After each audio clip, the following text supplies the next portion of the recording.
From the center of the galaxy, this is ForceCenter, a show about Star Wars, pop culture, and the ultimate adventure, life itself. I'm Joseph Scrimshaw. I'm Ken Napzok. And I'm Jennifer Landa. And this episode is one of our breaking news from a long time ago. It's one of our favorite episodes to record because sometimes, just by recording it, important news will break in the Star Wars world. So we hope that something really exciting happens simply because we're recording this episode. But if not, we have some fun things to discuss. Anyway, as always, we want to let you know that today's podcast is brought to you by Audible. Get a free audiobook download and a 30-day free trial at audibletrial.com/forcecenter. Over 180,000 titles to choose from for your iPhone, Android, Kindle, or MP3 player. Last week, Ken randomly emphasized a different word, so I thought I would emulate his success and scream the word titles. Anyway, this week we are recommending The Light of the Jedi by Charles Soule. Why? Because it is the kickoff to the High Republic era, and with the sadness for those of us who enjoyed it, of not having a second season of Acolyte, there's been a lot of discussion online about, hey, remember that the era that some people were introduced to still exists, still going strong. And if you enjoyed seeing a different era with a different Jedi wrestling with maybe some different kinds of problems, The Light of the Jedi by Charles Soule is a great kickoff. You can really just read that book and enjoy it, or rather listen to it on Audible and enjoy it, and then see if you want to take it farther.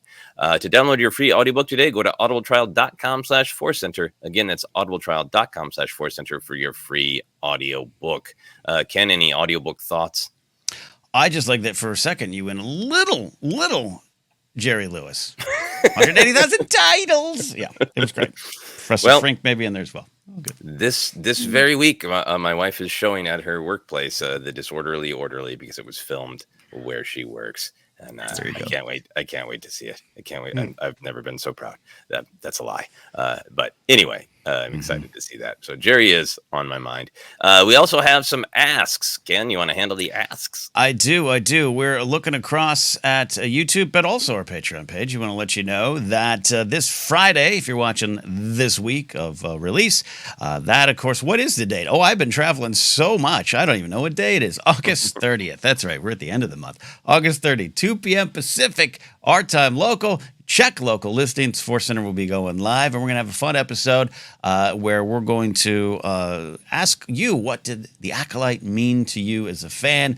We'll be taking calls from our Patreon supporters and just finding out, gone or not, the reasons why don't matter. Let's talk about what the show means. It's going to be a lot of fun over on our YouTube page or here if you're watching. Now, we also want to highlight our Patreon page, patreon.com/ForceCenter. We just crossed 500 paid subscribers and supporters, I should say, again, and we're really happy for that. But we're setting a new goal at 415 paid supporters. And when we do that, we're going to do a Patreon-only live stream. We'll turn the lights down low, just be I'll crack open a beer. I don't even drink beer. We'll just talk with all of you on our Patreon page. So you can make that happen by supporting over at patreon.com/ForceCenter. And just so people don't say it in the comments, we crossed 400 paid subscribers. Ken said 500, so I just want to make it clear that we're not trying to lose 85 patrons. We luckily crossed 400 paid subscribers and getting to 415. Ken, as he said, has been traveling and working hard. Which is a great segue into life adventures. So, Ken, where you were up doing comedy in the Bay Area and playing golf with Mark Ellis. Yeah, me. Yeah. Top Golf in San Jose. Me, Mark Ellis, Josh McCouga, our old buddy who lives up in that area, who sadly lost his brother 2 weeks ago. We got to just kind of hang out and spend some quality time with him and just kind of find the lighter things in life to laugh at, including my golf swing or the food we ordered, which was great. A lot of fun. Thanks to, I want to shout out Jorge and his wife Lizda, who came to the show in San Francisco. Got a chance to meet them afterwards. We had a great time up at the Lost Church in San Francisco, which was a great venue. I think Joseph and Jennifer, you both would love it. It's not unlike Lyric Hyperion, but a little bit of as Ellis said, a Charles Dickens vibe. It was, or Disney Haunted Mansion vibe. It had a lot of cool things going for it, and we had a great venue. It was a great venue to host the show. So a lot of fun, a lot of travel. We drove this time, so yeah, it's like you see why George Lucas wanted to get out because we passed Modesto. Did you take the 5 then? We 101 on the way up. Very California conversation, right? Because Mark had to pick me up. I went up a day before. to hang out with my parents. So I made Mark come up the 101, and that takes a little longer, but it's prettier. On the way back, we took the James Dean Memorial crash site, which freaks me out because James Dean is by far not the only person who has died on that road. I grew up in that area, and it's like, no, Mark, we don't need to take it. All right, I just kind of with my eyes closed. We made it clearly, and yeah, then you pass Modesto in that area, and you're like, yeah, I can see why George was looking to the stars. So Star Wars found me there. But yeah, other than that, Star Wars Adventures. This last week's been interesting with still processing everyone dealing with the news, the acolyte, and just the takes all around can be pretty frustrating. But I want to focus on that. I want to focus on what was there for the show. Business is changing. A lot of this, I will defiantly slam my fist down and tell you this decision has so much more to do to business than anything else. But it's hard to have that. I don't know. It's hard for people to accept that or want to face that. And so I've been getting off air, even a lot of like, well, you know why it was canceled. It's stop. So it's been a little grumpy week. I'm looking to get back to just celebrating Star Wars again and looking forward to live stream Friday where we can just hear what the show meant to people. That's where I'm at. Smiles, all smiles. That makes a ton of sense. Jennifer, what were your life adventures and did Star Wars find you? Star Wars has been living all around me with my collectibles. And I finally had a moment where I was able to start decluttering. And I packed up a lot of my collectibles and I gave them away. And I have more that I might sell or give away because, and Ken has talked about this, there's a point where it's like, it's just too much. And what good is it if it's sitting in a tub in the garage, right? Or even like just cluttering things. It's like I have to be more mindful of the stuff that I have. However, I did buy an Acolyte shirt on the Disney store when in our Discord they were like, the merch is back, and I went and I purchased the Acolyte shirt. But in terms of like how many Lego sets do I need? I don't need, all these Legos. Sorry, Lego bricks. It's not Legos. It's Lego bricks. I learned that when I worked with Lego. Yeah. So I just was like, I don't know. Maybe like the fandom discourse also just kind of really bummed me out a lot. And I just was like, I only want the things that truly speak to my heart. And if it doesn't, like the Porg plush, I got rid of it. But I still have a lot of other plushes. I have so many. I have tubs of Star Wars plushes that I've kept. The little Porgy had to go. Porgy. Why did the Porg not make the cut? I was tired of looking at it. Now, to be fair, if I had the gigantic Porg that Jenny Nicholson got, the one that was at Target, I would have 100% keep that. But the Porg plush, do I need another Porg plush? My kids don't want it. What am I going to do with it? Right. So anyways, it's kind of sad, but also I feel like it's a new day. And a new chapter in my collecting where I'm going to start collecting Blythe dolls. So that's the truth. Really, you're just making room for. I'm making room for new stuff. Let's be real. Maybe when they make a Blythe Porg. Yeah. Maybe we should do a ForceCenter virtual garage sale because I'm struggling to get rid of the things via like eBay and everything, which is a virtual garage sale. So you get every person who shows up at your house at 6:01 a.m. to barter with you. $10. How about 10 cents? No, it's $10. 20 cents. That's been my eBay experience, but maybe we do a ForceCenter virtual garage sale. No bartering. Here's the prices. I like that. Because I'm still trying to get rid of 2 tubs of Black Series figures and 3 Funko Pop tubs. It feels good, right? Doesn't it feel good to just like let it thank you for your service? Goodbye. Yes. Let's do it. Let's do a virtual ForceCenter garage sale.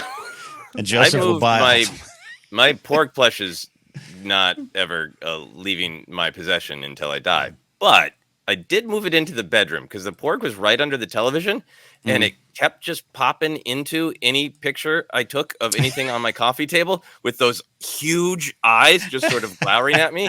It's like, what do you need from me? What do you want from me? Like I couldn't look directly at the Porg anymore because of those eyes. So into the other room it went. I totally get it. I had a stand-up joke that is like, I really love the Jedi because they recognize that the value of life is internal. It is luminous. It is not about possession, which is why I own 187 action figures of them. There's an inherent push-pull of the contrast between some of the let go ideals of Star Wars and like, no, I want to collect.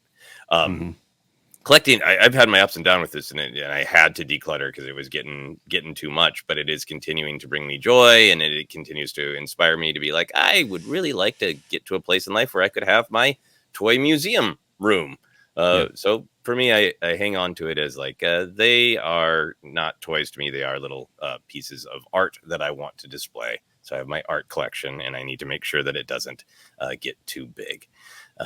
That said, I will join you on the garage sale for some books because, that now they've been, kind of 10 years into new publishing and we have almost all the books. There are some that like, I love that book and I want to own it. And there's some that like, if I ever want to read it again, I can check it out from the library. So I need to do some decluttering with the books. There you go. Same. Yeah. I'm with you. With you. So My Life Adventures had a great screening of a short film that I worked on for that Just Scare Me group, where a bunch of people agree to make a horror movie in 3 months, and if you don't make it, you pay the group $100. And the screenings are private for the group, and then people can put their films out wherever they want or submit them to festivals. But the screenings take place at the Great Toy Store Blast from the Past. And for the first time, I was like, okay, I can't do it anymore. I need that action figure. So I asked the owner, like, I know the store is technically closed, but can I buy something? He's like, yeah. He's good. I got another action figure instead of decreasing this week. I got that super weird Bespin torture Han. Jennifer, do you know about this one?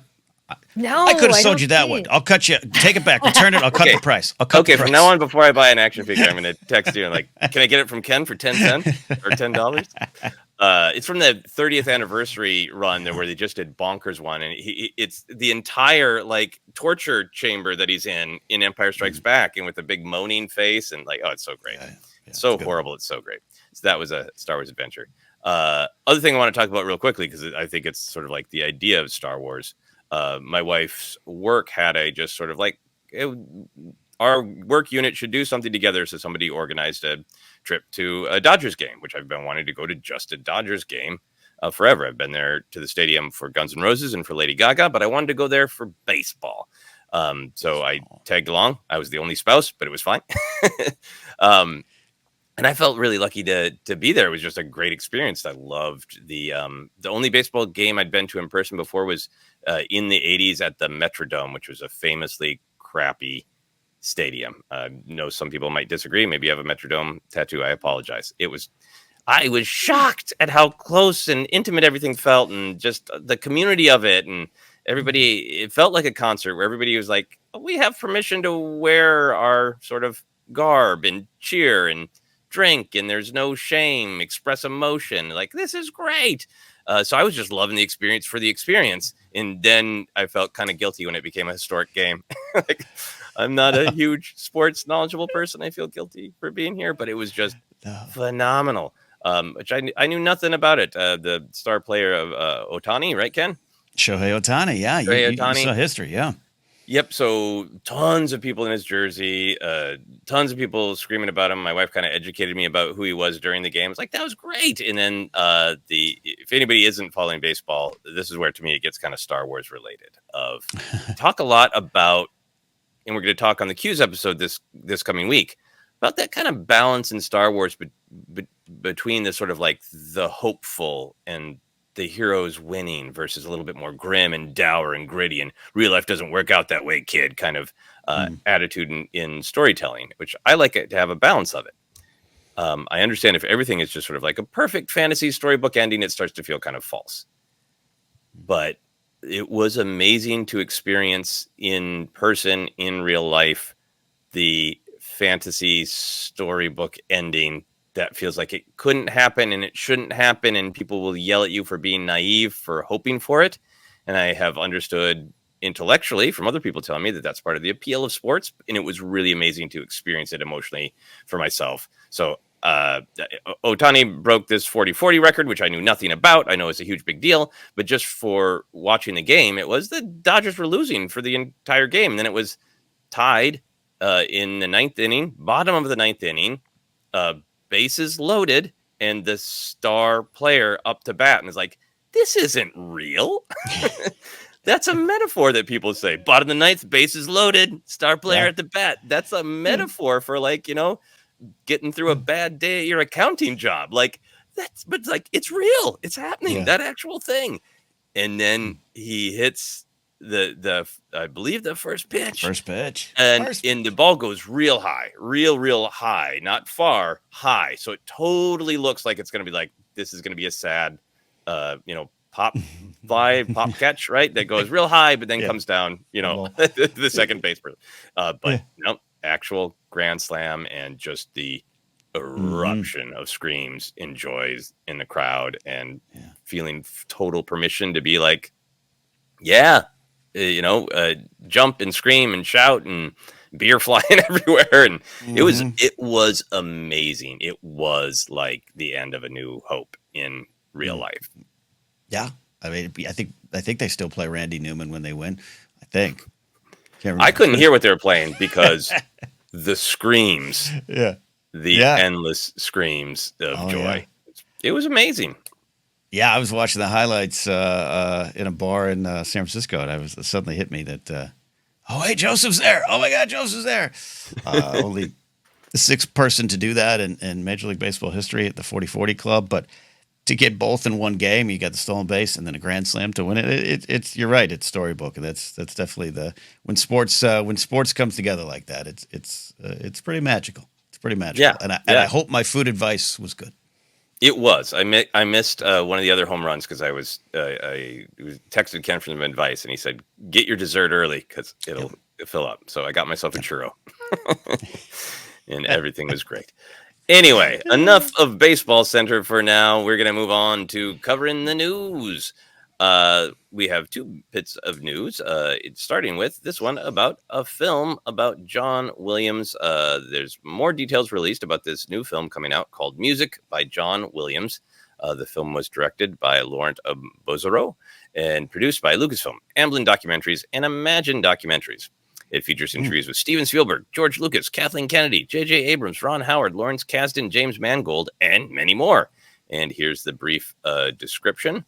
From his early days as a jazz pianist to his 54 Oscar nominations and 5 wins, the documentary celebrates Williams' countless contributions to the moving image arts, music for the concert stage, as well as his indelible impact on popular culture. And finally, here's some release info. The American Film Institute announced that the film will have its world premiere on the opening night of the AFI Fest on October 23rd. But then the film will have a limited theatrical run before going to Disney Plus on November 1st. So dumping all the info out there, and then we're going to discuss lots of different elements of it. But I just wanted to start with the big picture of John Williams. Jennifer, for you, what did John Williams' score for the first Star Wars film accomplish? How did it tell the story and help make Star Wars what it is? It really, the music, John Williams' music, elevated the movie. When you watch the raw footage, and granted it's raw footage, it doesn't have all the visual effects and things like that, you can see why George Lucas might have been concerned, because it comes across at times a little low budget, a little hokey. But when you add that music, it suddenly adds weight, drama, romance, adventure, triumph, and it suddenly fills it in, and you're just like captivated by what is happening on screen, right? And it's Star Wars is so many things, and it's George Lucas, it's the visual effects team, it's the actors, it's the writing, it's the music, and it's all those things that came together in that first Star Wars that made it legendary, and obviously why we are here today still talking about Star Wars. No, I totally agree. I think one of the big things that I always thought about when I pondered this a little bit more is how successfully, Williams understood, appreciated, didn't look down on what George was trying to do, right? It wasn't like Williams came in and is like, this is terrible and I can spice it up. It was like, I see what you're going for and I can help you communicate that. And it's so, to me, it's one of the things that blends the genres. To this day, you'll get people talking about, well, you can't do this, you can't combine these two genres. You can't, things are a mystery or they're a thriller. That's it, and one of the powers of Star Wars is that it combines all these genres and moods. And I think his music does that so well, from the whimsy of the Jawas to the famous binary sunset, and communicates that longing of Luke, and the weird and the wild of the Cantina aliens, with that great Jizwaylin music, the thrill of the space adventures, to the triumph of the march at the end is like, no, this is serious. It mattered, so to convey everything from those aliens are weird to those Jawas are funny to Luke really wants this, to we're having fun now, to this was really serious and important, all in the music, and have it all match and not feel like it's cut from different genres. I think that helping to sell the genre blend is a huge part of what the music did. Yeah, and your question is, what did John Wayne's music do to tell the story? And I was gonna be a little cheeky, but my answer is it told the story. That's where he's at it. And we have a piece on here that I did a while ago. I'll try to link to it. To me, it was like John Williams understands the assignment, and exactly what you were just talking about there, both of you. But Joseph, you kind of mentioned it, of like he's in that wherever he sees the cut of the movie, wherever he sits down with George or any of the creators going forward, hears what they're trying to do, sees what they're trying to do, can understand the character, makes no judgments on it. At least doesn't share it, doesn't go on Twitter and share it. If that scene you're not sure about, whether it's Dexter in his diner, whether it's Ray later on and all these things, he meets the artist where they are with their story, their character, their theme, and just explodes it out in a way that is respectful to the characters, respectful to the movie. This really, and it seems like we're just almost repeating, like, John 54 Oscar noms, like people know he's good, right? But we all have those moments. Like I was walking along this one day, just going along for a little exercise walk. My Apple, music shuffle decides to bring up the March of the Ewoks, the theme of the Ewoks. And I normally, when I'm walking, I don't do scores and, William, I just, want some rock music or something. And I stopped. I just was laughing. I was like, this goddamn song is just the best. And we have decades upon decades of people telling you the Ewoks suck or this or that. And it was until Jen Landa came into our lives that we all decided to pay more attention to the Ewoks, right? And I just was like, John got it. He got it in 83. Yeah. I got you, George. And I love that's what he's done in so many things. And just like, we can talk about the skill of the music, but in terms of artistic process, other composers who are very skilled could have come on and not taken George seriously and looked down their nose at it and given him a bunch of beeps and boops, or, but the fact that he took it so seriously, I think one of the most important moments in Star Wars for making it work is the binary sunset of Luke looking out, of, George wanting to include that moment, which is that heart of the, of us all relating to, I want something more. There's got to be something more than this dusty hometown vibe. I mean, for Williams to take it that seriously and do exactly what I think art should do, is make the internal external. Of like, it's one thing to say, how we all kind of want to get started and have a bigger adventure. Like, yeah, we can all do that. But how do you make someone feel that without words? And that's what Williams' score does in that moment of like, we have gone on almost 10 years using words to talk about these things, and that's fun to do too. But I think art is kind of the exercise sometimes of say it without words. And that's what that moment does. And I think it's just incredibly powerful. Yeah. One other kind of big talking point that happens with that first score that I wanted to ask you both about is I think Williams' score does absolutely give it a timeless feel. The whole film adds to a timeless feel, and I think to this day, there's maybe a couple of effects that look dated. The film stock looks a little dated. Maybe the facial hair on Yavin 4 is the most dated thing about that first film.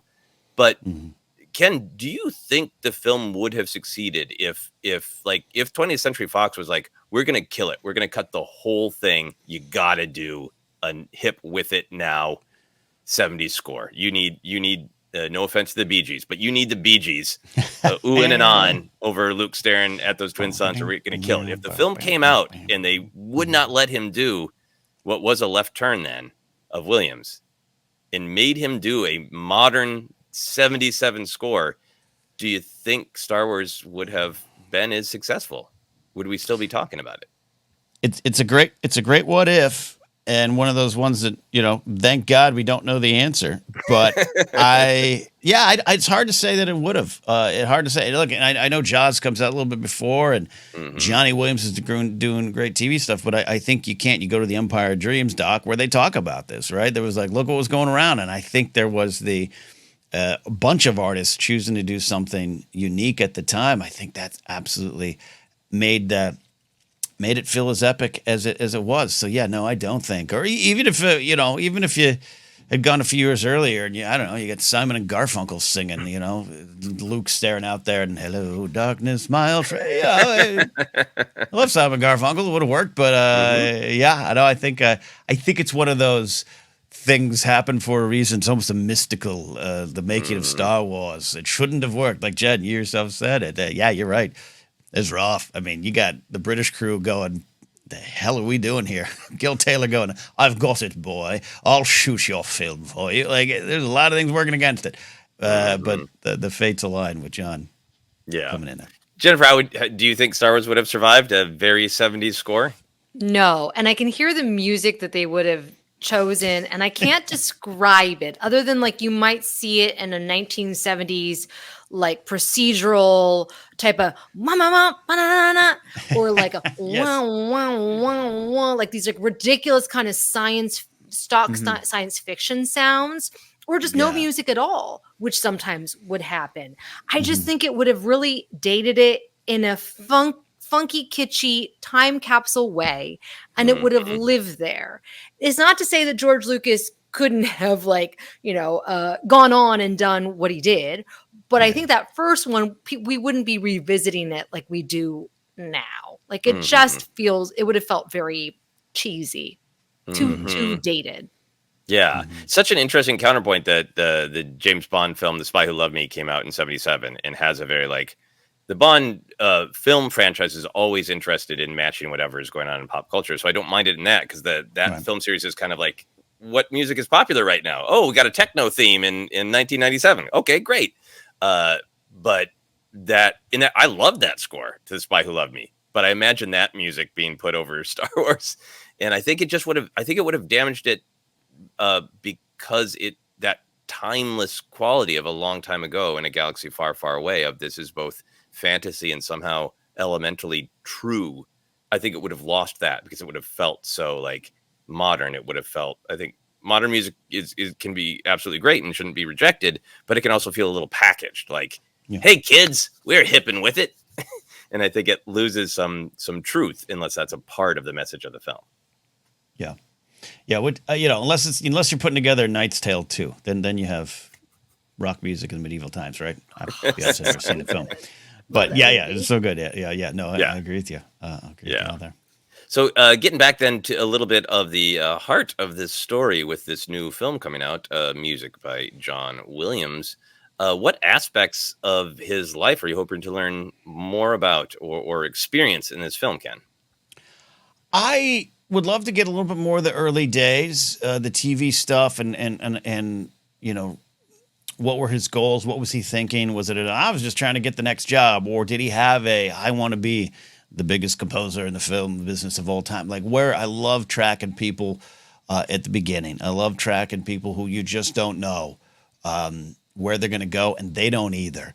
I love pick any kind of big famous pop star now. Your Chappell Roans, your Taylor Swift, whatever. Lady Gaga in the early 2000s doing shows where I know some friends who are like, oh, I saw Gaga at a club with 20 people in 06 or something. And I love that, because they're as dedicated to the craft then as they are now, but they don't know. But what are they thinking? So little Johnny Williams getting into the TV business. I want to know, what was he thinking? And could he think beyond that? Maybe there wasn't an avenue for it. Maybe, by the 70s, I'm going to be doing something. I'm going to be recording jazz music as a session musician or something. I want to know that. I want to know a little bit of what keeps him going now. The energy needed, home life. I'm sure it's not all perfect. It never is. I don't need that. I don't need the gossip. I just need what it was like for him continuing to go and deciding to continue to go. Yeah, that's really interesting. Jennifer, for you, what parts of his life story are you hoping to hear about?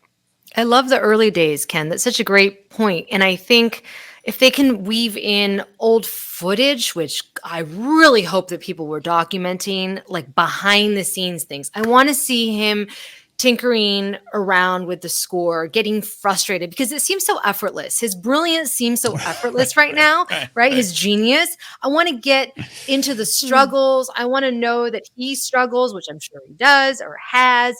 What is his process? Does he get inspired while doing something else? And does the score, like a little snippet of the score, come into his head? Or does he have to like consciously sit down and work on it, right? Like as artists, like how do you approach your art? That is what I always think is the most fascinating, because for some people, it just does come easy. They're like, I just did it in 30 minutes. Like, what?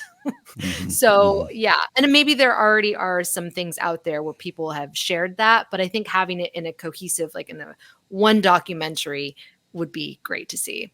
Yeah, no, that's fascinating. I don't know a lot about his beginnings of being a jazz pianist, so I hope that there is some, since it's in the blurb, I hope that there is some coverage of that, of like what was his attitude towards like, yeah, I want to be a jazz musician, and then was it a little bit of a left turn to get into more classical? I was really lucky. I think it was 2018, the concert that he did at Hollywood Bowl was a sort of Johnny Williams' "This Is Your Life" hosted by Steven Spielberg.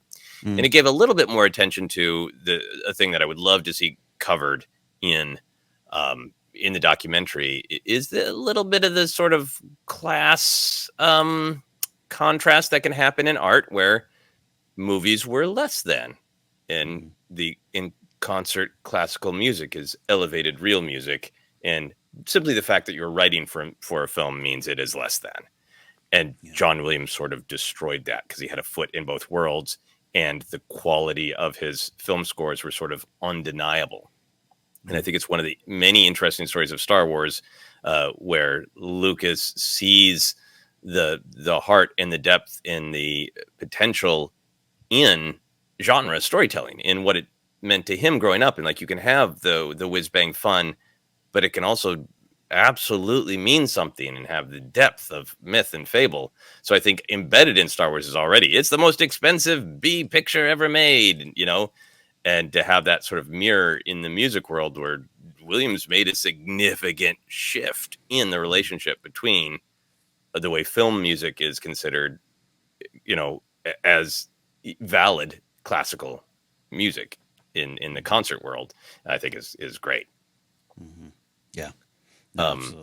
Yeah. The other thing that I thought about, Ken, when you were talking about like what keeps him going, he's also like just such a great person to have a documentary, because there can be that sort of parody of the VH1 Behind the Music, or for a while a biography channel in like 90s 2000s was doing 1 hour specials on every famous actor who ever lived, and they almost all had that sort of dark, sad ending where things went off the rail, and they'd almost always end with, but we can also always remember when they were 30 and everything was going great. And with John Williams, like, the man's just worked his entire life until he's in his 90s. So having a 3-act structure where there's no dark time is it's gonna be fun.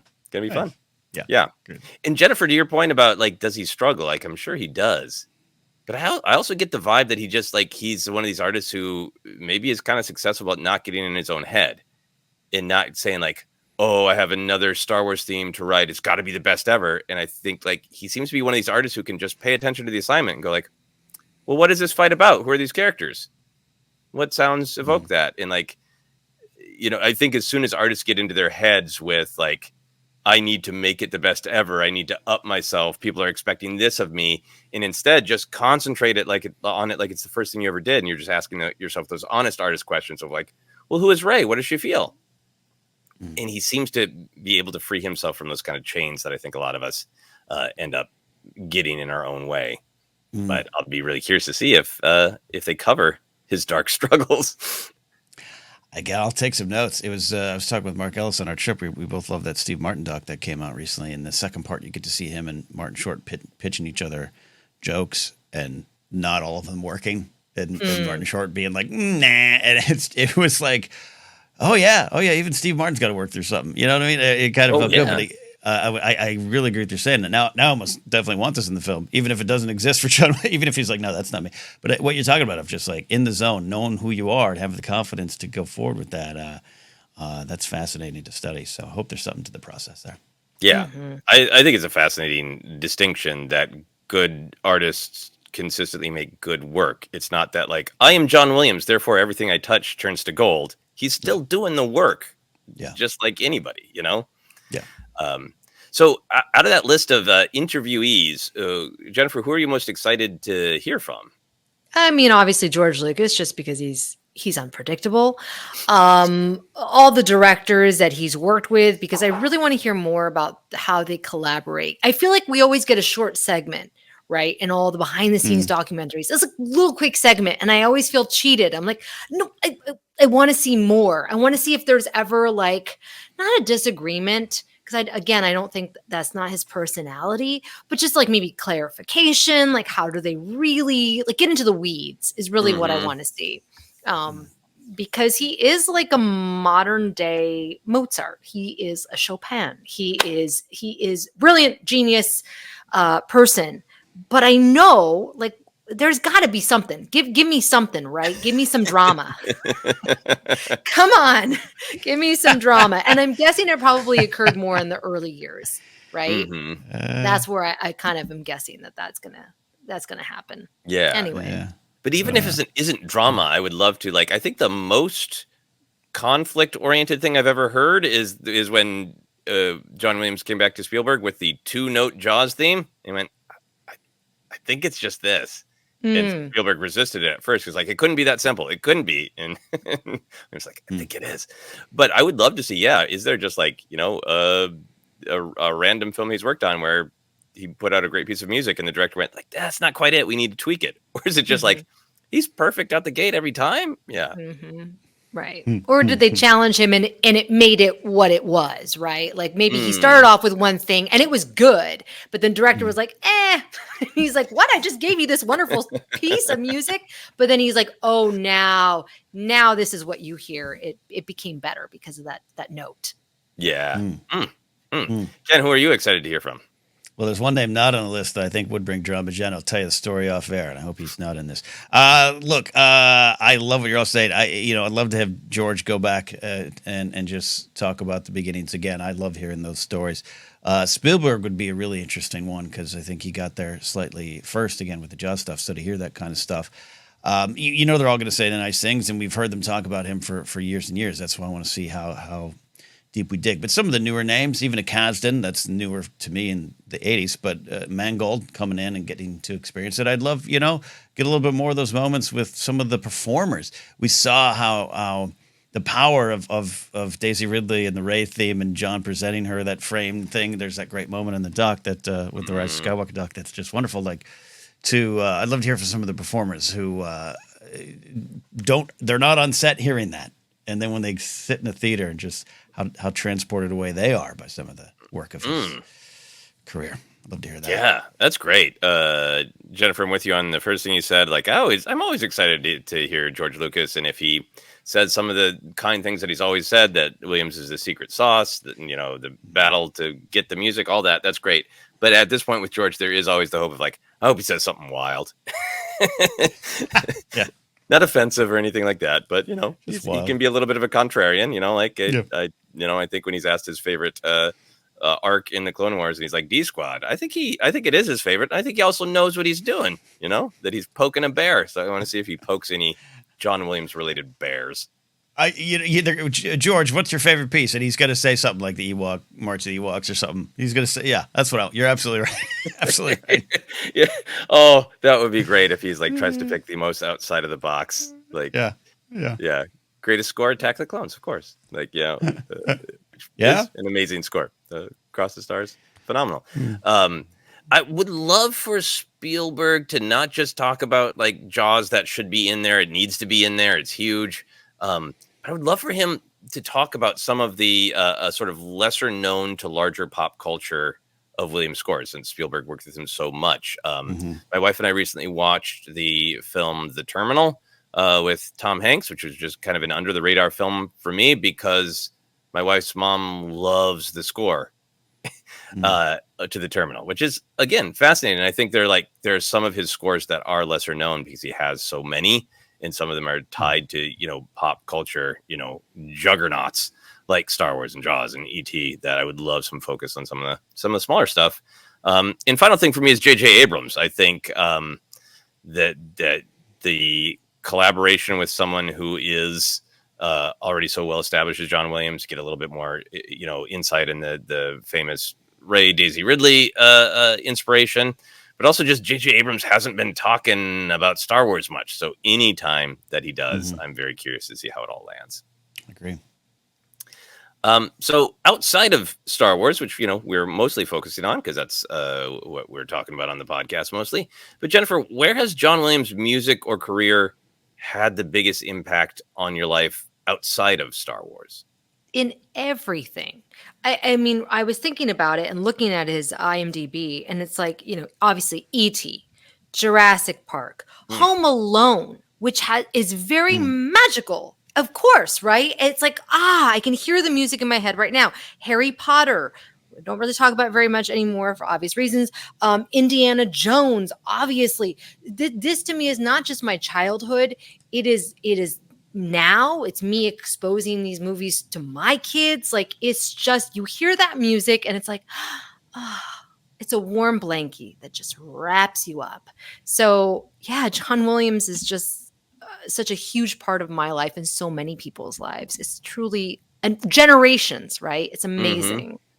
Yeah, no, I agree. I think that there is his music has transcended the films. Like, there are ones that mean a lot to me, like, Indiana Jones and Superman and all that. But they were quite legitimately like the soundtrack of the 80s and then going into the 90s for kids growing up in the 90s with Jurassic Park, and then in the 2000s with Harry Potter, for those big ones. But I think the power of it being, it is attached to our love of those films, and the music, is draws out what those characters mean to us. But I think there's also this power that he's transcended movies or characters to just sort of being the soundtrack of life. That particularly if you're in an urban area, like, you go around and there's a good chance somehow, somewhere within a week of life, you will just encounter the music, some of his music in the air somewhere, somehow. I think I heard 3 John Williams little score bits at the Dodgers game because it's just, his music is just in the air. Ken, how do you feel about how his life or his music has kind of impacted your life? Yeah, outside of all the answers you've given there in terms of the properties, and for me, Indiana Jones, being something that means so much to me as well as Star Wars. But I want to go to where we are now, where we've all had the chance to see him. I believe at the Hollywood Bowl or any other spot, and there's been a couple times in the last few years where you're like, that might be it. That might be it. And God willing, health and just continued life, may it bless John Williams forever. But we know that's not the reality. And sometimes you're sitting there going, this could have been it. And then he's like, yeah, man. And then he'll even kind of say, I'm retiring. Harrison's retiring. I'm retiring. All those kind of things come out. And then he keeps going. And I'm fascinated by that. I take great inspiration from that. As someone who I joke, I sometimes without working, I don't know what my identity is. And that's another issue I can work out another time. But just also the knowing that you don't have to stop. You can continue to be creative. Age is no number, and he's still going strong. I've used John Williams as the argument with my mom sometimes, where she's like, I just don't know if I can go on. I'm like, you teach 4 exercises classes a week. John Williams is 90 on tour. You got this. You got this. Mm-hmm. I know the aches and moans are a little bit more. That's a natural thing of aging, but you've got this if you want it. And I love how John Williams has kind of dug in and said, I ain't done yet. I'd love to explore that a little bit more in this doc. Yeah, no, absolutely. I agree with you. That was on my list as well. Just the concert experiences are great because they're this communal experience. They're the music, but seeing his joy, and like at least one of those Hollywood Bowl concerts was well, I think it was the John Williams at 90 that we went to, and the whole thing was kind of presented with, well, goodbye, John Williams, and then on stage was like, actually, I'm going to do this next year. Yeah. And he is getting up there in his concert performing days might definitely be limited. But I think it kind of goes back to wondering about his process. I just continue to get the vibe that he's so just focused on the work of like, but I want to for the purest reasons, the same way like an 8-year-old wants to draw that he wants to make the music and wants that focus on the art, despite even the rigors of age, is really really inspiring. Final thing for me, I'll just say that I think some of his recent work doesn't get as celebrated. The Obi-Wan theme is super meaningful to me because I love Obi-Wan, because it was him finally going and doing Benny's theme, as he called it. But also, like, if you really listen to that, it's about Obi-Wan, but it's also like, if you wake up in the morning and you're middle aged and you feel like, it's probably all over and all I've got is regrets, that music starts as, it's probably all over and all I've got is regrets, and builds to, actually my back hurts, but bleep it, I can do this. That's what the theme is emotionally. That to me is what it's communicating. So it is about Obi-Wan, but it is also like, that's, if you're middle aged, the Obi-Wan theme, that's your get up in the morning and you can still do it music, in my opinion. It's good alarm music. Yeah, good. So finally wrapping up here our John Williams film discussion with a little bit of the business side of it. It is being released briefly in the theater. Jennifer, are you going to try to see this in the theater? And what do you think is the sort of business model reason for releasing it briefly in theaters before going to Disney Plus? My dad will definitely see it. And I think cinephiles will see it. I think people who love Star Wars, people who love, John Williams, people who love music will go and see it. I will not, just because I don't see anything. I'm sure I'll watch it when it's released on streaming. I think the reason why, though, they're releasing it theatrically is because so it's eligible to be nominated, right, for best documentary, which my daughter, which also she wants to see it. She wants it.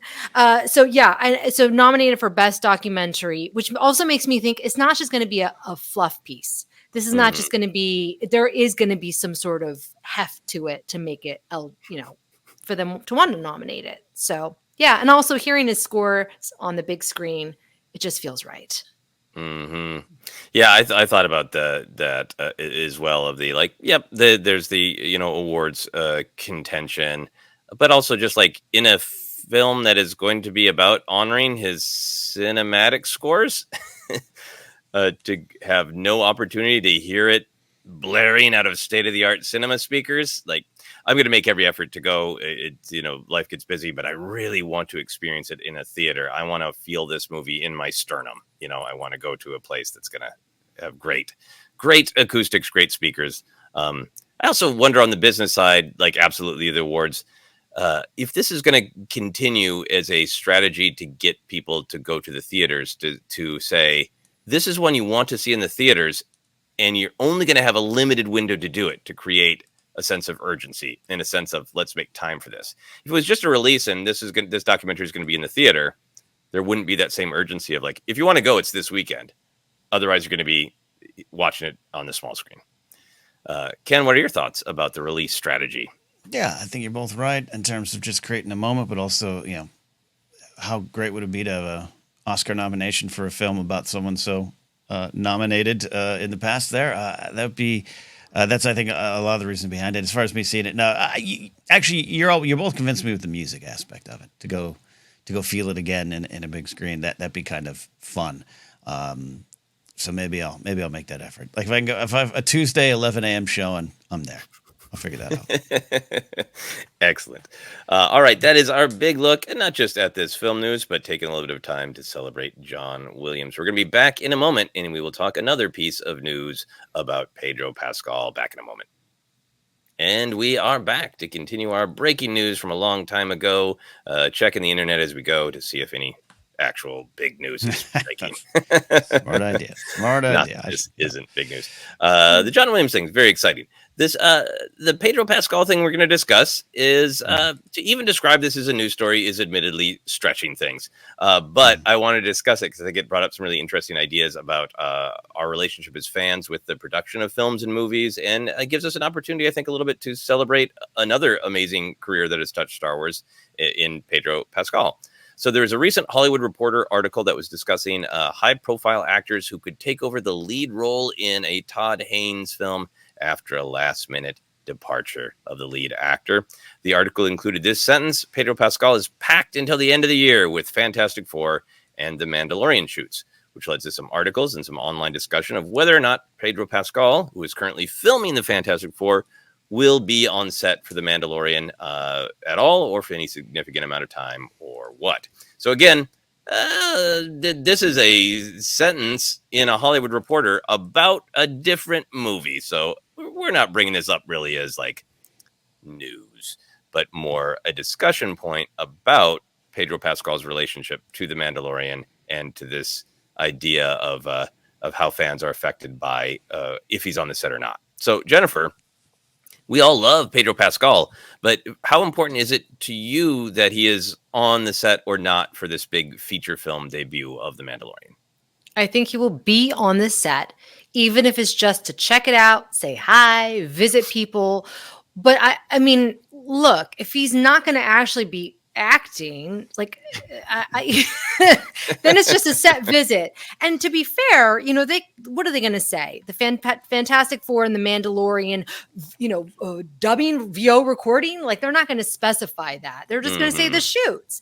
But we're going to get into the reasoning why I think it would be important for him to actually be on set without the helmet a little later. No, feel free to go there. No, well, I mean, basically, look, let's be real. Like, okay, go ahead. I'm going to get into the weeds. Okay. I like this new ForceCenter tradition. Jennifer's like, I have a closing argument. No, I know. I don't want to jump the gun because I don't have anything to say. Then I'll be like, refer back to my previous statement. I understand. Ken, is it important to you that Pedro Pascal is on set or not? It's not important to me in the sense that I need it, and I need it for the film. I think we have moved past that a lot with the show. But, remember in 2019, for those that maybe it's revealed for the first time, I was kind of grumpy off air and a little on air that we had known that he wasn't really doing it, but he was doing the voice acting, which, again, is a skill and important. And we know a lot of voice actor performers in this town, so I want to make sure I'm not disparaging that. But it wasn't just like he was going in a VO booth. He was voicing the role, but I had just some issues. Like, I feel as though they're lying, and then they kind of dealt with it. And Lateef Crowder and Brendan Wayne got out in front of it. Something we might discuss as well here. So all that to say, I don't automatically need him on set for the movie, but I do feel that it is the movie, and I think we're going to get to some scenes with his face, and I would expect that to happen. I would be slightly, I don't want to say disappointed, but a whole movie goes by, and we don't get to see more of Pedro's acting. I'd be a little disappointed. So I guess it is important, but it's not important to me in that big way of like, he must be at. No, they've done a good job with what they've done, the system they've had so far. Mm-hmm. Yeah, I think that is it for me. Is there is a division between are people wanting him on the set because they want some helmet off Din Djarin time? Or is this a sort of comment on voice acting and the way this particular role has been portrayed? And I think it was hard the first season and a little bit more the second season, where there was a little bit more of, to borrow the wrestling term, a little bit of kind of kayfabe about he's the Mandalorian. And if you look real close in the credits or behind the scenes, you'll get a little mention.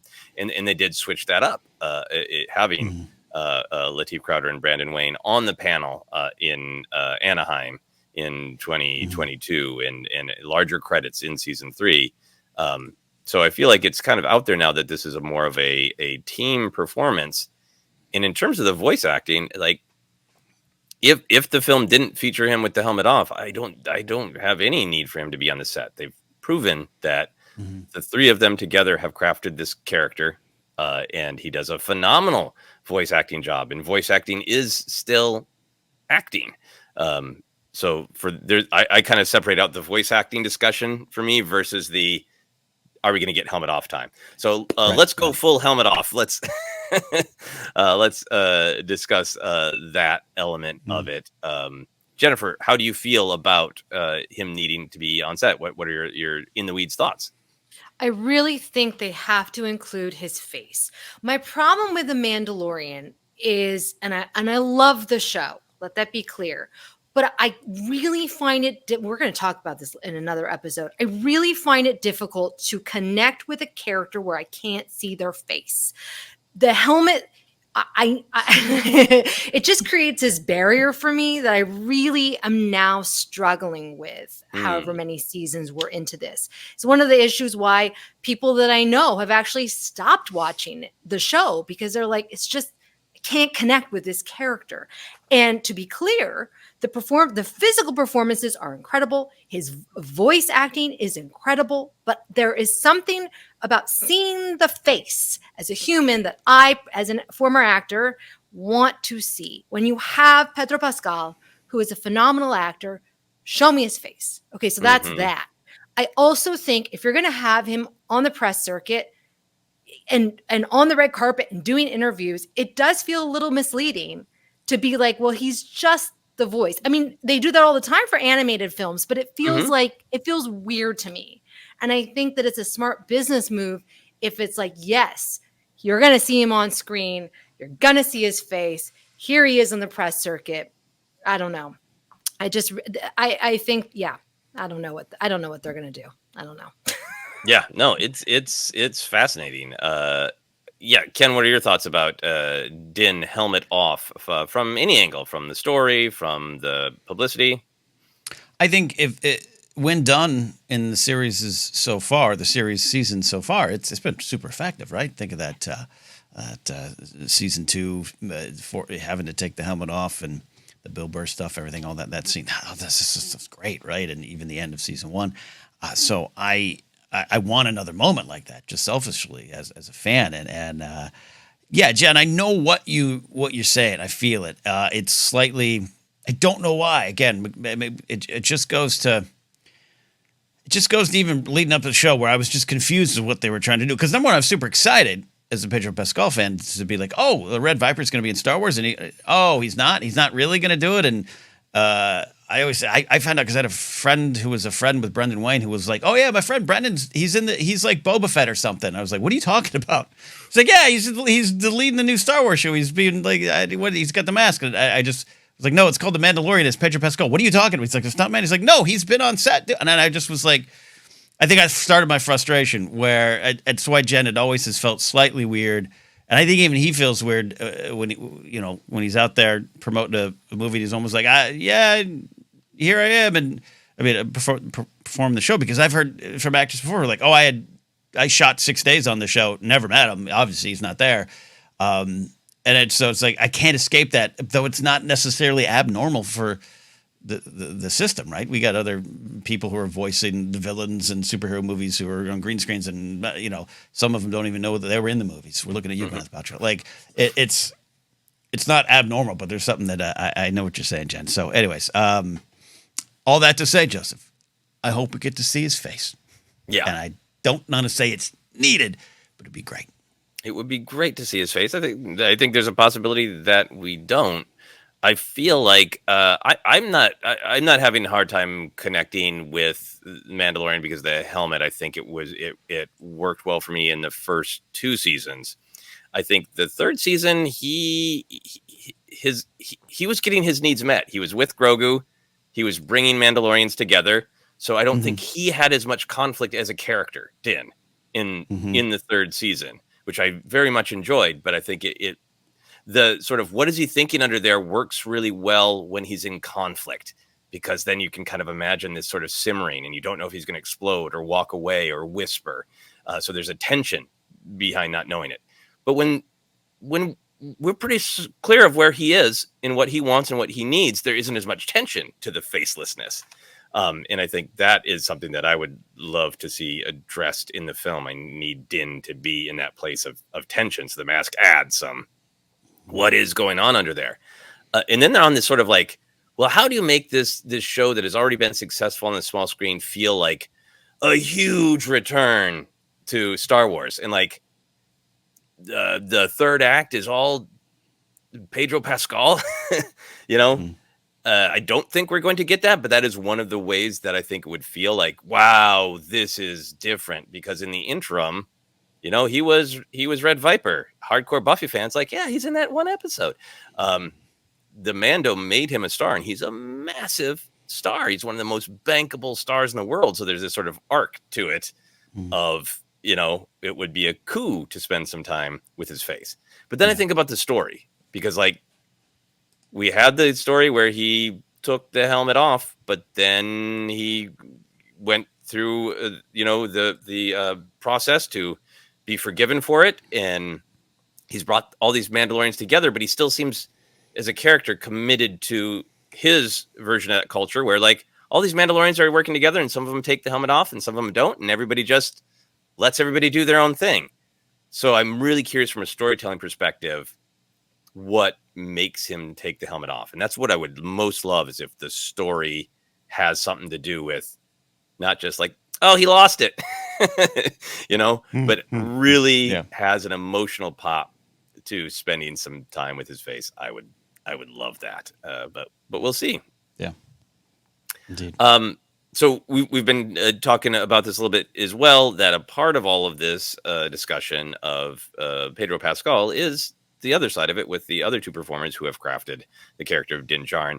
How would we feel if the publicity of this film, The Mandalorian and Grogu, made an even bigger effort to credit Lateef Crowder and Brandon Wayne, as they did in season 3 of The Mandalorian? Like we said, in 2022, the big Mando Boba Fett panel, they had them on stage, and Pedro Pascal in particular really made it like the three of us are the Mandalorian, really trying to change that narrative. And in the 3rd season, they are in the main credits they're not buried.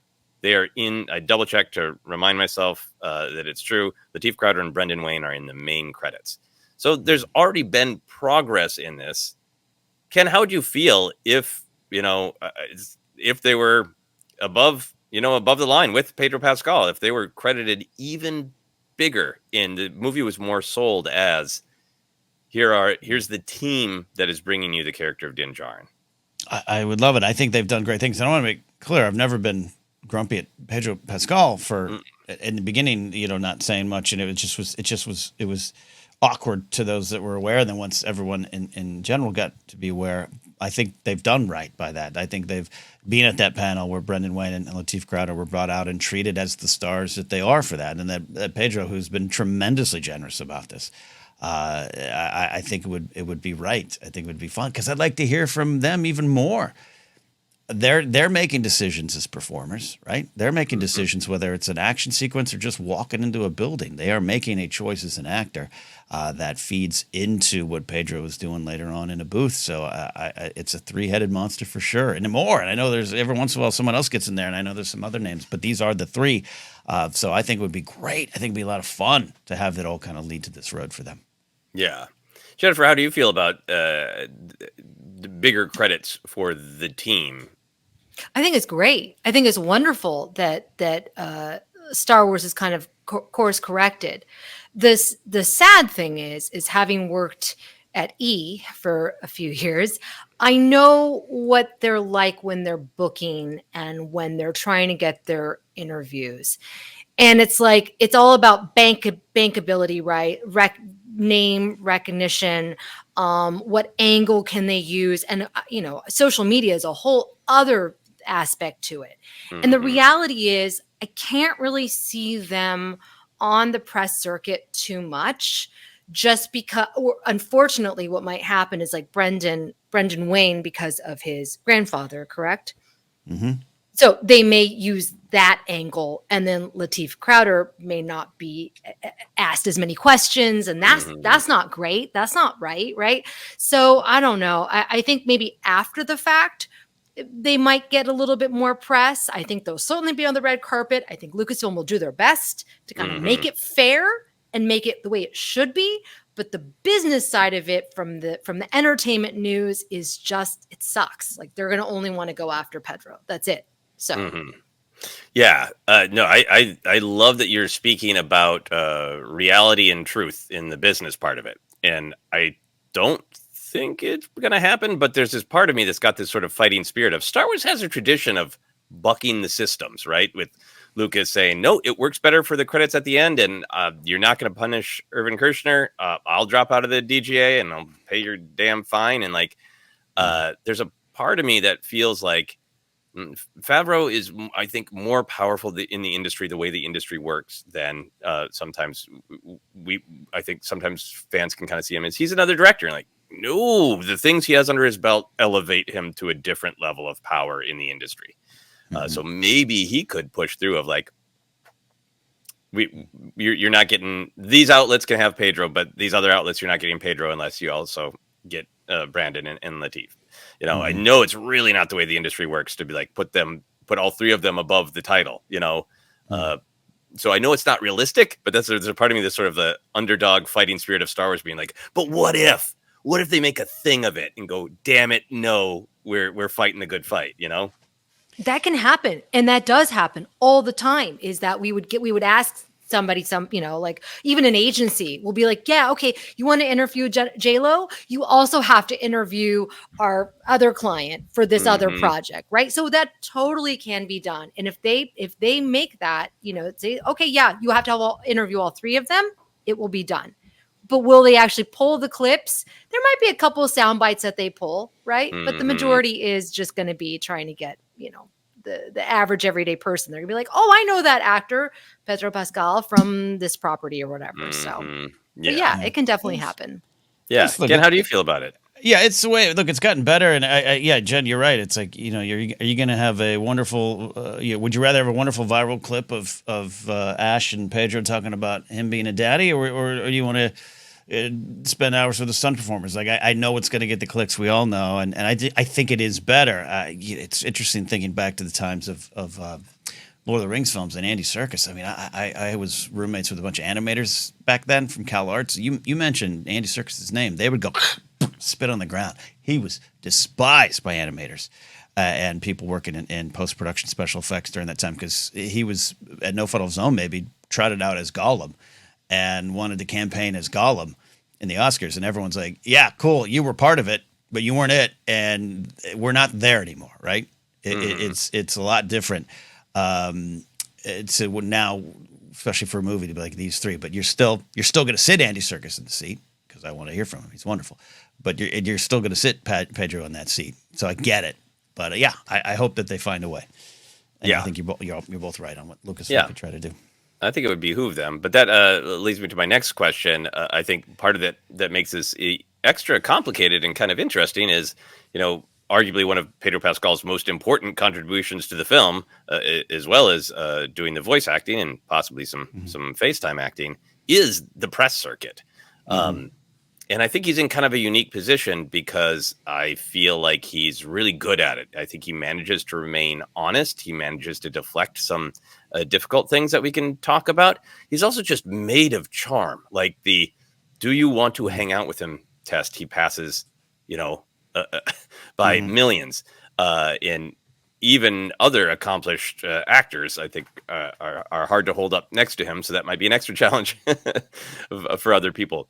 But Ken, how do you feel about the press circuit becoming such a big part of what an actor does? It always has been, but I think it's gotten to this next level, and that was really highlighted to the general public with the strikes. We're like, we can't release a film without the actors going out there and being a huge part of the sales. Like the days of the sort of enigma actor where you can't really get an interview with so-and-so are gone. You do the interview or you're not doing the job. So how do you feel about that shift in where Pedro Pascal sits in all of it? Yeah, you're right. He's charming and full of joy and great answers and eloquent words on tough subjects. So I want him to be involved with it. And yeah, it is what it is. And it's just with as social media explodes, and now instead of just sitting down with actual entertainment reporters, you need to sit down with an influencer, which creates wonderfully horrible, awkward moments. And I'm very frustrated with some of the state of that right now. And I've never enjoyed these things. I had, Jen, you definitely had more experience than I in this. Like back in the day, there was some, hey, we're going to send you up to do, press line interviews or junket interviews. And I did everything I could to get out of them and did, because I just don't like them. I don't like the process. I don't like 4 minutes that you get to ask the same questions over and over. Never been a thing I like, but it isn't about personal taste. It is about the reality, and you need these. It's part of it. It's big. You need to go on Hot Ones. You need to go sing karaoke in a car. You need to do these things. And Pedro's a star. Pedro's a star. And we always hear there's no movie stars anymore. A statement I kind of agree with from a certain point of view in the business standpoint. We do need someone like him to go out and make it work. Harrison doing indie, and Harrison getting grumpy, but now it's a thing to the point where now these people are having to ask questions. I don't even blame the people asking the questions, by the way, some of the time, unless they're straight up influencers. But that some producer, someone's going, you've got to ask Harrison what he thinks about Red Hulk. And they're like, he might run me over with a plane, but I will ask him. And it creates these viral moments, and it's all part of the system. And as exhausting as it is, as cynical as I may be towards it, Pedro knocks it out every time. Yeah. How do you feel, Jennifer, having been deeply involved in this ecosystem, of how much that is a huge part of an actor's job to do? He is a mensch. Yeah, because the press junkets stink. They're not fun for anyone. They're not fun for the actors who have to sit there for hours hearing the same questions over and over again. Tell me about your character, and tell me a fun story on set, right? And then it's not fun as a reporter because, like Ken's saying, like your producers or whatever might say, you got to ask them about their relationship with so and so, and it's like, I have 3 minutes, and it's just like, oh, it's the worst, and you have to like form this quick relationship. Ash is amazing at what she does. She is so fun and creates great sound bites. The actors have fun with her, and he is super, super charming, Pedro. But I think the challenge is nowadays is social media, right? And it's that you have these influencers who want to go and ask the most off-the-wall, random questions, which really don't have anything to do with the film. They just want to get the clicks. That's not fun. My opinion, I don't like that type of interview. I want to get to the heart of things. But he still is game, and God bless him, because in every interview he may be tired, but you can't tell, because he's just like listening to them, being respectful, and it's unfortunately part of the job, but he handles it with grace. Yeah, I mean, I think there's just like a real honesty to him, and I think maybe part of that is that he had been in the industry for a long time before he broke really big. One of my favorite clips of him is somebody asking him about Buffy, and he clearly loves it. And he remembers all these extremely specific details of the day and what they had for lunch, and which star said what to him. And there's a great honesty. I think he's doing a great job of bringing in honesty to it. But in some ways, that puts even more pressure on him, because he's a target for, I can get a viral clip off super charming Pedro Pascal. So obviously he's going to be a huge part of selling this film. I'm excited to see what maybe might be kind of his next evolution in terms of doing these press junkets, because his star is continuing to rise. He's endured lots of the same kinds of questions. I think kind of some jokes about but you always play a tortured dad protecting, a vulnerable kid, jokes that sprung up. And then, Ash had lots of, I think, good-natured fun stuff with him about the word daddy, right? And zaddy. But then I think other like influencer types really locked onto it. And for me, it was a little bit of an interesting conversation of, it is important to acknowledge that objectification of women has been something that is ongoing and systemic, but that what happens when you start to do that to a man, it can get to be problematic too. And there was a viral clip of somebody asking, I can't remember, an influencer asking him to say something sexy for a friend or whatever. And he's just like, not today. So I'm really interested to see where that sort of like, this is fun and playful, but now it's kind of tipping into something that's maybe kind of societally important, of this is a kind of objectification and cartoonifying of this man that we're doing. How does he remain charming and honest and navigate that, and kind of, and maybe his team say, let's be done with that. Ken, do you have thoughts on that? The biggest difference is and you mentioned, Jen, is Ash Grosson and those like her. Great Drake comes to mind. Maude Garrett comes to mind. they have developed trust over years of doing this. Ash has everyone's trust when they sit down, so they can go a place. They know it's true from her.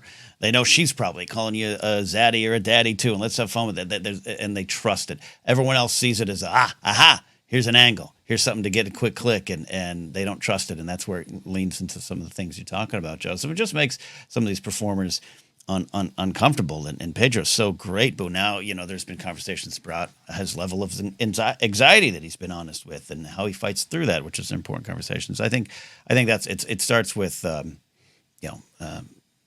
all personal friends with Ash Cross, and she's amazing, and there's a reason she's been so good at it. But it comes from a long built up trust, and we'll see how that plays out with this film. Yeah. Jennifer, how do you feel about some of the stuff that Pedro has been asked as his star continues to rise, and some of those kind of like jokes about him sort of, become rampant? Oh, I have thoughts. When Ash did it, it came from a fun, genuine, authentic place. Like you're saying, Ken, trust. She is a journalist. Like it's a moment of levity, right? But she knows her stuff. What I began to see after that was absolutely people trying to capitalize on it.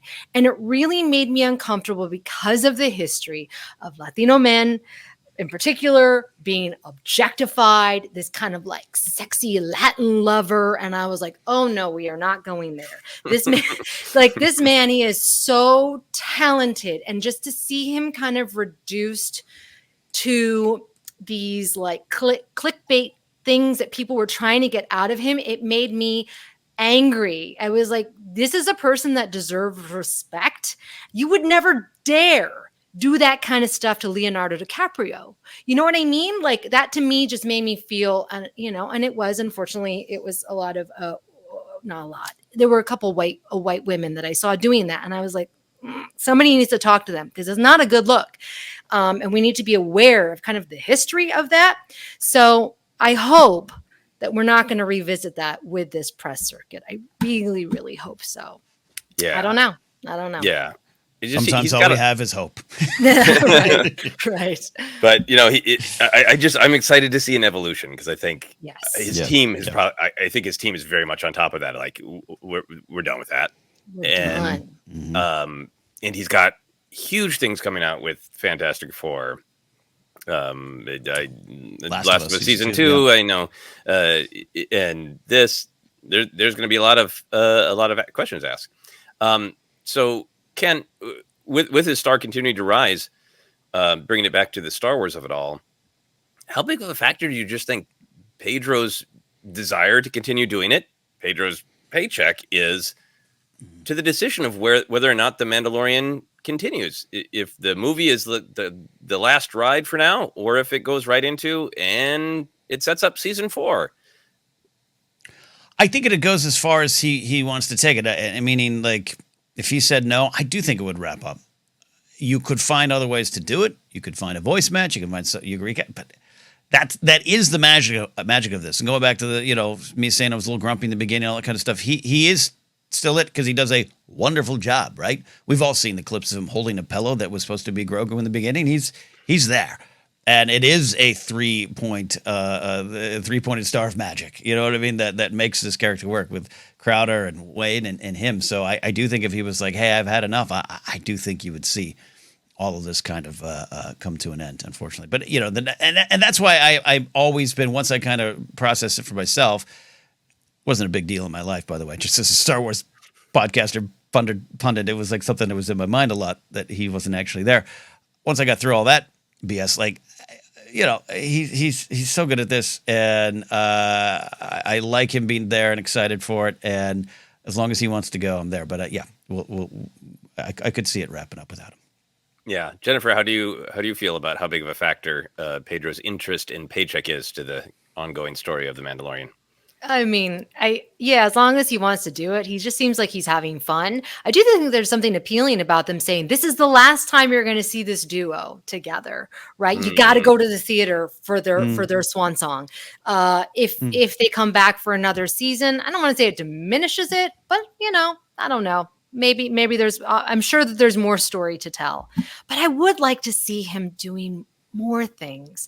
I know he's, obviously The Last of Us, Mandalorian, Fantastic Four, all these big properties, but I want to see him do some Oscar bait. Like I want him those types of films. Yeah, I know what you mean. You know what I mean? Yeah. Like I just watched. I'd like to see him in a rom-com. Yeah. I know that genre doesn't exist as much anymore, but I'd love to just see him in a rom-com. Just something else. I don't know. I just think that he's got so much to give us, and I don't want to see him locked in this just like scheduling wise, because these are like huge scheduling blocks that take out years of his time. So, no, I really agree. I think I haven't had a chance to watch it, but everybody I know who's seen that Unbearable Weight of Being Nicolas Cage, I think, where he really gets to do some great comedy stuff. I really want to make time for that.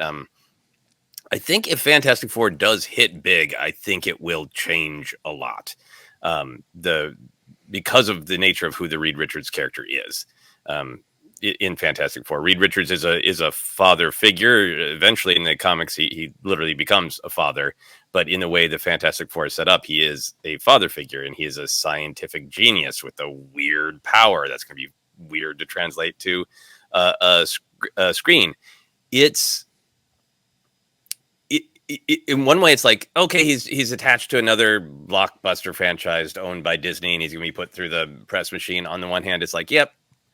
But on the other hand, it's so different. He's a scientist. He's one of the most brilliant people on the face of the planet. And he is a father figure, but not the grim, stoic father figure like Din Djarin or Joel in Last of Us. So I think there's a possibility that things really shift for him because of the Fantastic Four, and I'm hopeful for that. I do feel like that I would understand him wanting to move on from The Mandalorian, but he also seems so game that I feel like if it is voice acting, and he's like, yeah, sure, I can make that work. And I know lots of fans hope that Din and Grogu are pivotal in the eventual Thrawn Filoni film. So we'll see. Lots of things that are unknown. So moving on to our final question, going back to the press of it all, Ken, if you could ask Pedro Pascal one interview question, what would it be? You want to get out of here? He's the guy I want to have a drink with, watch a football game with, even if he's a football vet or not. Like him, Oscar Isaac, kind of the same vibes. And I used to stand up with someone who knew Pedro when he got cast in GOT. Like, this is a guy, like, he had slept on her couch when he needed to play, like, and he was everything that he is now then. He is who he is. And loved hearing some of those stories of him crawling up the ranks. And now here he is, top of the ladder. Honestly, that would literally be it. I'd be like, I don't even want to be here either. Do you want to go to Chili's? Let's get a 2 for $20 talk, Pedro. That is great. That's great.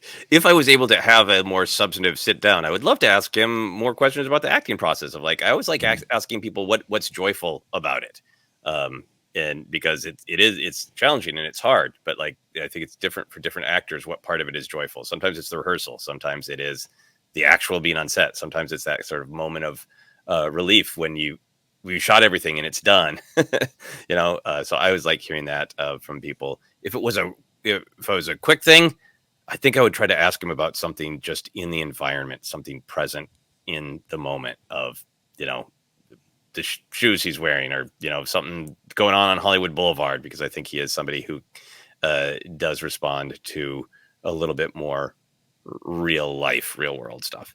But Jennifer, we're going to end with you, the most experienced interviewer of stars. What would you ask him if you had the chance? This is just something I would just want to ask him, just as a person. Like, early on in your career, when you were, a struggling actor, what was one piece of advice that you clung to that really helped you keep going and pursuing your dreams? Because it's so hard as an actor. And the odds are already stacked against a person. And so it's like everyone has to have something within them that like keeps them going. What was that? That's what I want to know for him. Yeah, that's a great one. Absolutely great one. So hopefully someday you'll get to go to Chili's with him and Ken and ask him that question. Do it. Dare to dream. Do it. Underrated chips and salsa. Underrated, I say. Yep. All right. Well, that's our look at the news this week. Ken, you want to take us home? I do. Hey, we are ForceCenter. We're so happy you're hanging out with here today. No matter what brought you to us, whether you want to leave hateful comments or positive ones, we love that you're here. Some of you might not be. Some of you might not be here much longer. We can be found on social media at ForceCenter Pod. We are on Facebook at ForceCenter Podcast, Instagram, YouTube as well. Subscribe here. Don't forget the live stream on Friday, August 30th, 2 p.m. Pacific. Merch available for now at tpublic.com/user/ForceCenter. Talking about transitioning that or having multiple options for merch. Stay tuned for that update. Patreon.com/ForceCenter is where you can support us directly. Get into that Discord where sometimes I pop in and I'm just kind of salty on the news, and other times Jen pops in as beacon of joy, one already joyful place. You can follow me at Ken Napzok or go to my website, kennapzok.com, for more. No upcoming travel comedy dates, I think, maybe for the rest of the year, but local shows. I got merch available. I got a garage sale going on my website, too. You want some merch? I'm selling it there. Go to kennapzok.com. Jen, maybe you can get on that as well. Where can they find you, Jen? You can find me on all the social media at Jennifer Landa, TikTok at Jennifer Landa 1138. I'm sorry if I offended people. I already feel like I did. So cheers to the haters. Remember that meme? Have you seen that? Anyways, I'm sorry. I mean, that's it. My reaction to that is that Pedro meme from the Nicolas Cage movie. Just. Oh, I love that one.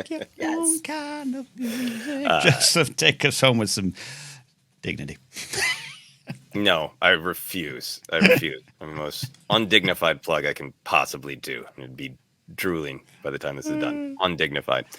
You can find me on all the social media at Joseph Scrimshaw. You can check out my blog, Finish Your Monsters. Link to that on my website, josephscrimshaw.com.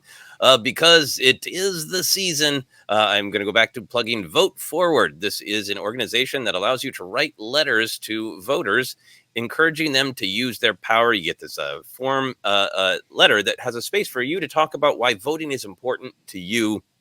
And they've done studies, and this actually does help with voter turnout, which, hey, I think is really important because I think we should all be engaged in the choices that have huge effects on our lives and the lives of our loved ones and neighbors. So if you are interested in writing letters, you can check out all the information on their website, votefwd.org. I feel like I should now just add a Jerry Lewis noise to make it undignified for you, Ken. Okay, we'll wrap up. That is it. The news has broken.